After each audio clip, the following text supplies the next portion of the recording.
아시안컵에서는 반자동 오프사이드 기술을 도입해 프리미어리그 경기 진행에 대한 선수들의 불만을 해결했습니다. 카타르는 이전 월드컵을 조기에 준비한 덕분에 이번 아시안컵에서도 첨단 기술을 구현할 수 있었습니다. ESPN은 한국과 일본을 아시안컵 최고위 경쟁자로 꼽으며 손흥민을 한국의 핵심 선수로 강조했다. 김판공 감독이 이끄는 말레이시아는 피파 순위가 크게 향상되면서 조별리그에서 한국이 도전할 가능성이 있다. 한국과 일본이 결승에서 맞붙을 가능성도 거론되며 준결승에서 만나지 않으려면 조별리그 1위 확보가 중요함을 강조한다. 이라크와의 경기를 마치고 아시안컵 개막이 며칠 남지 않은 가운데 이번 대회에서는 월드컵 때 처음 선보인 반자동 오프사이드 기술이 도입되었습니다.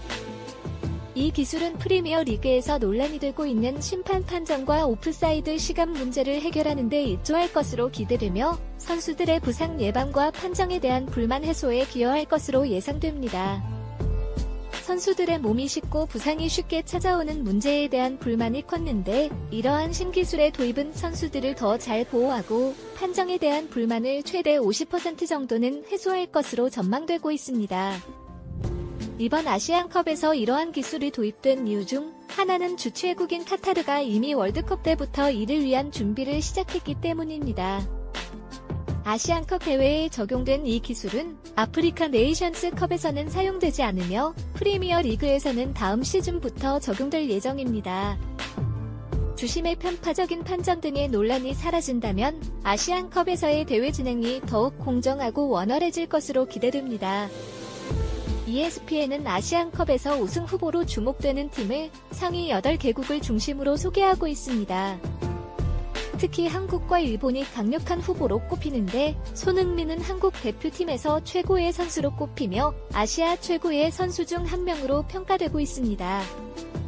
그러나 ESPN은 한국이 최근 60년 동안 우승하지 못한 가뭄을 끝내기 위한 기회로 여기면서 김민재와 황의조 등 다른 선수들에 대한 높은 기대도 표현하고 있습니다.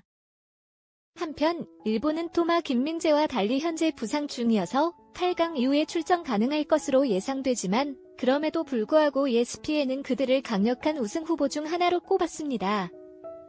이와는 대조적으로 카타르는 월드컵에서의 수모와 디펜딩 챔피언의 부담 등을 고려하여 경기력에 대한 의구심을 제기하였고 호주와 이란은 강팀으로 인정되었지만 우수한 성적을 기대하기 어렵다는 평가를 받았습니다. 아시안컵의 개막전은 13일 토요일 새벽 1시에 카타르와의 경기로 시작되며 중국은 15일 월요일 바레인과 첫 경기에 나설 것입니다. 또한 말레이시아는 한국과 같은 조에 속해 있으며 김판공 감독이 이끄는 팀은 132위로 피파 랭킹이 크게 상승한 것으로 알려져 있습니다. 말레이시아는 김 감독의 지도 아래 월드컵 예선에서의 역전승을 통해 피파 랭킹을 상승시켰으며 한국과의 조별리그 3차전에서의 맞대결은 흥미로운 전망을 제시하고 있습니다.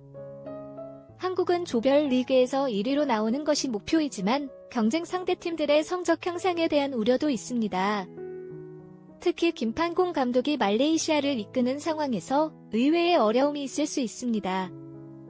이외에도 조 2위로 나올 경우 일본과의 준결승전에서 만나게 되는 등 어려운 상황을 피하기 위해서는 최선의 전략과 준비가 필요합니다.